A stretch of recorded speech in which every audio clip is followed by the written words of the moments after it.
Hey everyone, आज के इस वीडियो में हम चेक करेंगे हमारी प्रेपोजिशंस की नॉलेज। साथ ही हम सीखेंगे फिक्स्ड प्रेपोजिशंस के रिगार्डिंग कुछ बहुत ही ज़्यादा यूज़फुल कंसेप्ट्स जो कि स्पोकन इंग्लिश और कॉम्पिटिटिव एग्जाम्स के ग्रामर में भी बहुत ज़्यादा काम आते हैं। So without wasting much time, let's get started.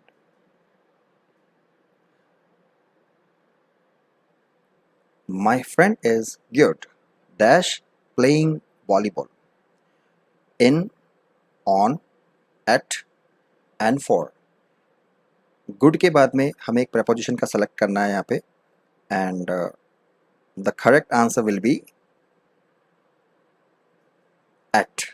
Good के बाद में हमेशा एट लगाइए और बैड के बाद में भी एट लगाइए। यूजुअली स्टूडेंट्स गुड इन लगा देते हैं, जो कि गलत होता है। My friend is good at playing और my friend is bad at playing. Good bad के बाद में एट लगाइए। फ्रिक्वेंटली आस्क्ड क्वेश्चन है ये, काफ़ी कॉम्पिटिटिव एग्जाम्स में बार बार पूछा जाता है। She protests dash discrimination. Protest का मतलब होता है विरोध करना और डिस्क्रिमिनेशन का मतलब होता है भेदभाव। तो वो विरोध करती है भेदभाव का। प्रोटेस्ट के बाद में जो प्रेपोजिशंस का ऑप्शन हमारे पास होगा वो कुछ इस प्रकार है: अबाउट, अगेंस्ट, फ्रॉम, फॉर। और इसका सही आंसर होगा अगेंस्ट। प्रोटेस्ट के बाद में हमेशा अगेंस्ट ही लगाए, क्योंकि जब भी हम विरोध करते हैं तो किसी के खिलाफ ही करते हैं। अगेंस्ट का मतलब होता है खिलाफ, तो विरोध के लिए खिलाफ वर्ड यूज कीजिए, अगेंस्ट वर्ड। Protest, against.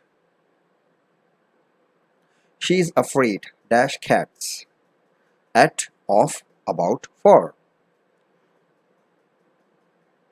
बहुत ही कॉमन है, she is afraid of cats. इसका सही आंसर हो जाएगा afraid of cats. The family doesn't feel dash going out this season, like, dislike, good and with in. इन चारों में से सही ऑप्शन का चुनाव करेंगे। The family doesn't feel dash going. अगर कहीं भी हमको फील दिखता है और डैश के बाद में आईएनजी फॉर्म आ रही है तो ये फिक्स्ड एक प्रेपोजिशन का केस है। हम यहाँ लाइक लगाएंगे।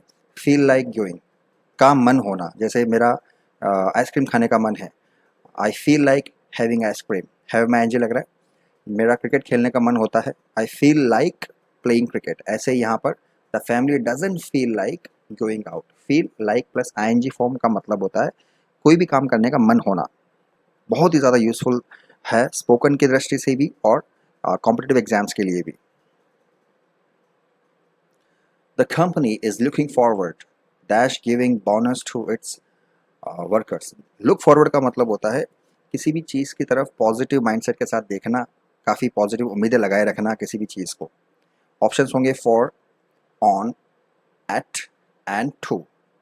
लुक फॉरवर्ड डैश गिविंग, तो हमारा सही ऑप्शन होगा to. The company is looking forward to giving bonus to its workers. हमेशा लुक फॉरवर्ड के बाद में टू ही आएगा। This is the case of fixed preposition. ध्यान रखें, चाहे स्पोकन इंग्लिश हो या फिर ग्रामर हो, हमेशा लिखने में भी ध्यान रखें। लुकिंग फॉरवर्ड मतलब आशान्वित होना। मैं आशान्वित हूँ बोनस देने को लेकर, तो I am looking forward to giving bonus. Look forward के बाद में आप टू लगा दीजिए। She dreams dash becoming a doctor, for, on, of, in. तो यहाँ हमारा सही ऑप्शन होगा ऑफ। ड्रीम के बाद में फिक्स्ड प्रेपोजिशन है ऑफ। हमेशा ध्यान रखें, she dreams of becoming a doctor.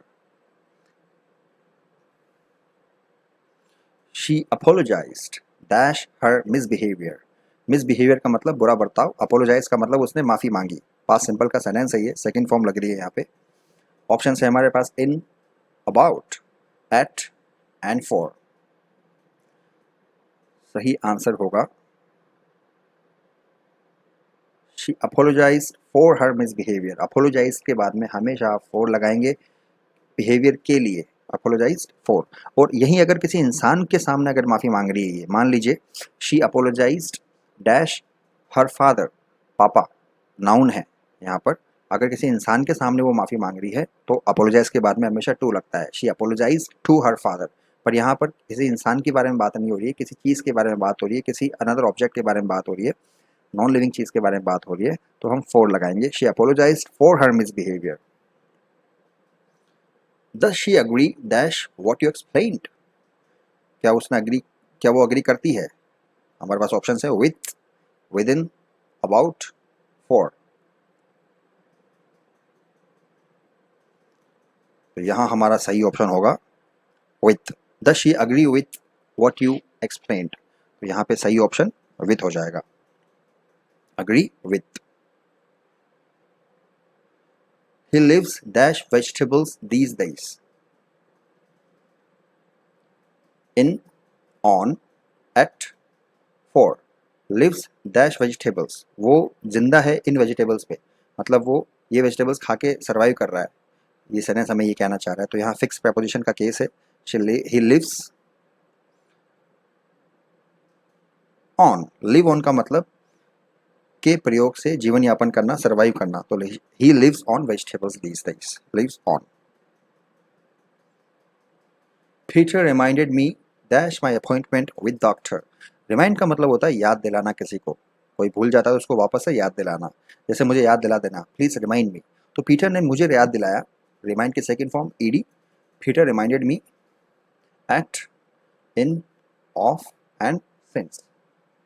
यहाँ पर हमारा सही ऑप्शन होगा Peter reminded me of my appointment, of लगा दीजिए। रिमाइंड के बाद में फिक्स प्रेपोजिशन होता है ऑफ।